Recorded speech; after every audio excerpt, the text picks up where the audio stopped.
Hello, Bill. Good morning, Matt. I'm broadcasting from the side of the road in Covington, Massachusetts. I'm in a van down by the river. I think I'm in the only place with Wi-Fi in Covington. Covington's in the hill towns of western Massachusetts. I'm a stone's throw, I believe, from Mitch McConnell's ex-wife. That's interesting. Isn't she in? His ex-wife. Ex-wife. There was a mention in a New Yorker profile of McConnell several months ago that she was working on a tell-all memoir, but I've not heard any talk about it since. So your daughter's at some sort of camp. My kids are at camp. It was a little freaky yesterday, where I guess it was freaky on like Tuesday or the Monday, whatever the first day is. I dropped them off there. It was way up in the mountains of like West Virginia, and kids normally go to camps like sports camp, or there's our church has a camp, but this was some sort of like a fantasy camp. Wow. So I roll in there, and like people are dressed up in like cosplay outfits, and it's like, I feel like I'm dropping them off with the Manson family. I'm like, hey, this is sponsored by the Parks and Rec department, but it seemed a little sketchy. But the kids loved it. So, West Virginia is not like what anybody thinks West Virginia is like. Well, I mean, there is the thing that it is what you think it is, but there are pockets. Like there's this. I would challenge everyone to listen to. There's some Appalachian Now show that I listened to on NPR that, like, the last time I listened to the show, they interviewed, and it's obviously like very liberal, and it's like some like 22-year-old like liberal girl working for NPR, and she's interviewing some guy who's an artist, and he makes these duck calls, and it's but they're like artistic, you know what I mean? And so like there's this weird combination of like hippiness with redneckness, and it's an interesting potpourri. So where I'm at, I don't have an outlet, and I'm not even sure how stable this Wi-Fi is, so I think we should keep this short. Okay. I do have I have some funny stories to regale you with. Okay. Family stuff, but let's hold that for next week. Or Okay. just remind me about it. Okay. Okay. So I just finished writing about the New York mayoral primary, which most assume is the de facto general, because while Republicans have won mayoral campaigns in New York before, Rudy Giuliani, Michael Bloomberg, no one's expecting much from Curtis Sliwa. So most assume that now that has been determined, Eric Adams is the projected winner of the ranked choice election. I think it's time to do some analysis about what that means, and I think I know people sometimes get annoyed that New York gets too much attention, but putting aside the fact that New York is a major component of the American economy. I think this does give us insight into what's going on with Democrats generally, and I think it's a massive test case of ranked choice voting, and how does it work, and how does it affect campaigns, and should it be replicated other places? So I think the fact that Adams held his initial lead is probably good for ranked choice voting. I mean. Mm-hmm. Obviously, advocates would say if the second choice person wins, that's a feature, not a bug. That's why you have the system. But let's face it, if an African American first choice leader ended up losing because of ranked choice voting to someone whose base of support was in wealthy, white, moderate Manhattan, there would have been a lot of criticism and a lot of agita in the aftermath. So I think it's healthy as far as it not being seen as a controversial method that it played out this way, number one. And number two, there was a lot of talk that Garcia, who was the number 2 person, because she had a partnership with Andrew Yang that seemed to buoy her from at least from 3rd place to 2nd place. That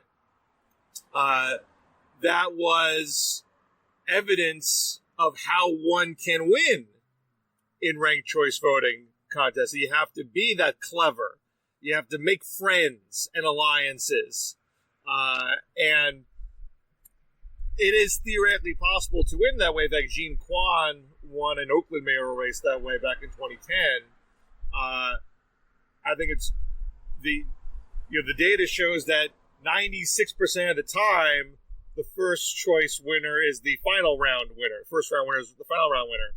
And how did Adams do that? Not by being nice to anybody. He was attacking everybody, but in a very gleeful, happy warrior sort of way. And I think, not that it's an infallible strategy, but it's certainly arguably a strong strategy just to be first. Be first, knock your opponents back on their heels, and hold on to that lead all the way through. So maybe some people are going to want to would say, well, maybe if Garcia and Yang had an alliance earlier, they would have picked up more absentee votes, or maybe if Garcia and Maya Wiley had an alliance, because the fact of the matter is Garcia didn't get that many votes from Yang relative to Adams. Her biggest ranked choice voting boost was from Wiley in the last round, and they didn't even have an alliance.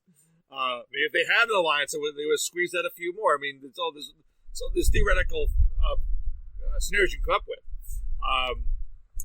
But I would say rule number 1 in ranked choice voting, in my opinion, is be first, because the first round winner is almost always the last round winner.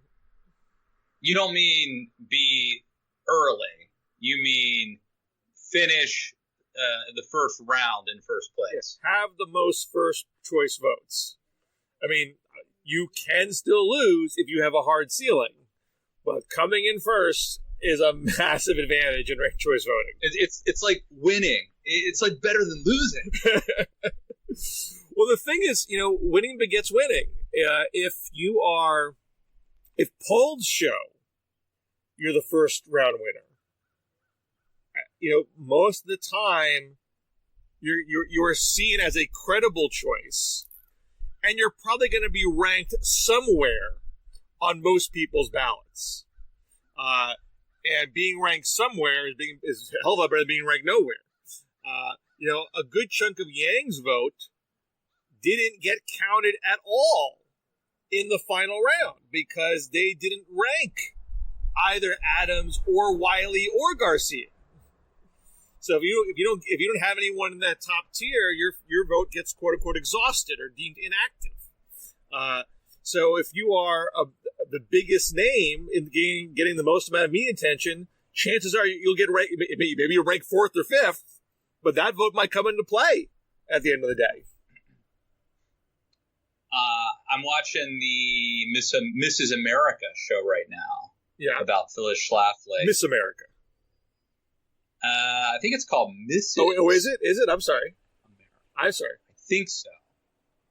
But anyway, Phyllis in the show says something about whoever's getting all the attention always wins. Mm-hmm. Whichever person's getting. Now, I assume that was written sort of with Donald Trump, and you know what I mean, right. like in mind. But there is still something to that, Well, absolutely.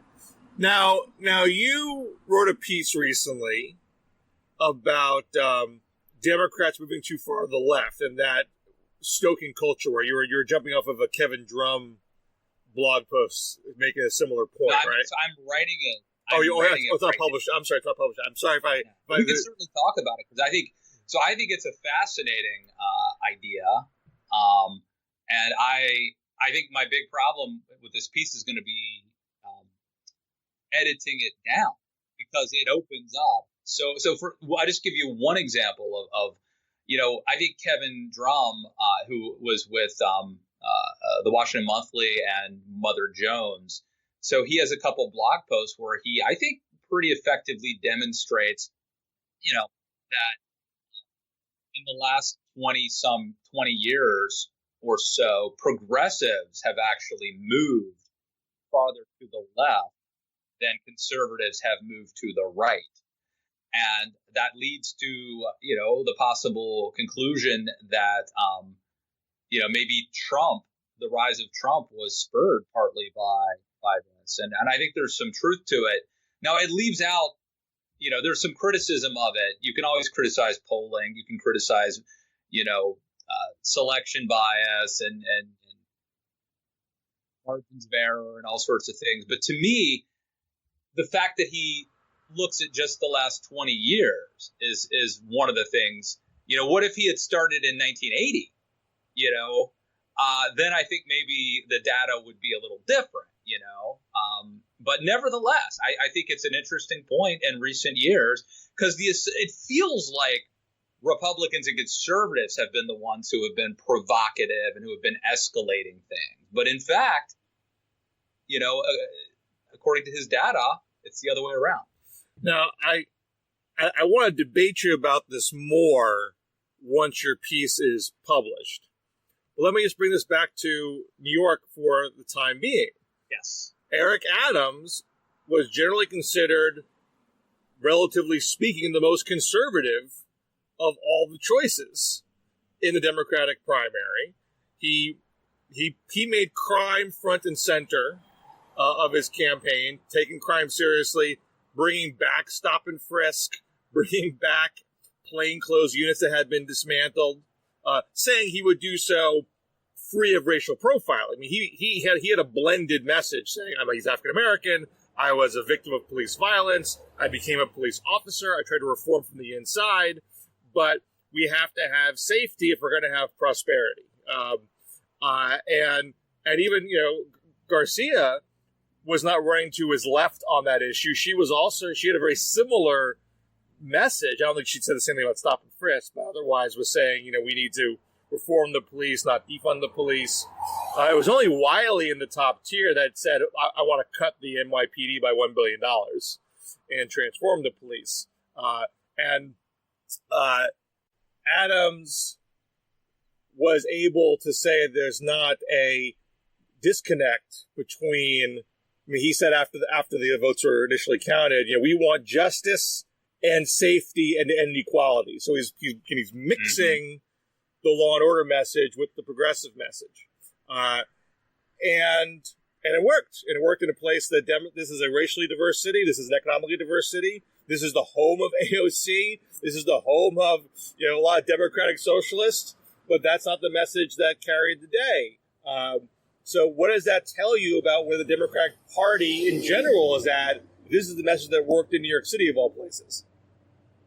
Well, for me, I think part of what it tells me is that you can move left on a lot of progressive ideas that once upon a time were hot button issues that were controversial. If you are competent, if you come across as moderate, and keep issues like crime, which I think is very dangerous for Democrats and progressives, keep that under control. If you can keep things like crime under control, keep people from being afraid, and you can present yourself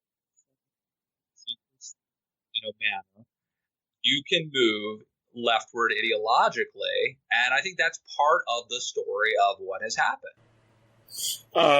So I know your hypothesis is that Democrats move so far to the left that it caused this Trumpian backlash. But do you think Adams represents a recalibration amongst Democrats, or do you think he's an anomalous example? Well, so one of the interesting things to me is that, like, when Barack Obama was president, I was not radicalized by Barack Obama. And it's very clear to me, though, that there were lots of conservatives who were. And I don't think it was just on the issue of race. Like, recently I was hanging out with a bunch of pretty smart, pretty sophisticated conservatives or religious. I won't say Christian conservative because that just the connotation is wrong for this group, but they're just like religious conservatives, and they really the Obama era really bothered them, and it was things like the Hobby Lobby case and the Little Sisters of the Poor. They really felt like the faith was under attack by the left, and this was hard. And so that raises the question, like you actually can be ironic and moderate seeming, but if you're pushing progressive policies, at some point you're going to there is going to be a backlash. I guess the question is how big the backlash is. There's a lot I could say in response to that. I am worried about my connection here, and I think you got to jump and do something. I got to jump and do something. So let me just say, we last week, because of the 4th and because of my schedule, we skipped our joint DM Zoom conversation, our Skype, not Skype, our Zoom, and this week we want to do it again, and so that's why we're like, that's why we sort of did this DMZ today on a Wednesday, as opposed to we could have waited and done it on Friday when you were back at your office, but then it would mess up our DM Zoom. So this is a way to sort of find a middle ground. And by my office, you mean my dining room table? I'm being but still. But at least we have Wi-Fi. Yes. So apologies for a truncated episode, but I think action packed. I think we cut out the fat and we got to the meat. I like it, and stay tuned. Check out that piece I'm writing. I'm excited about this bill. I want you to look at it and let me know what you think, and then let's maybe discuss it next week, assuming it publishes. All right. Thank you, Matt. I will talk to you Friday in the DM Zoom, and next week you're in the DMZ. You got it. See you guys. Bye. See you, Bill.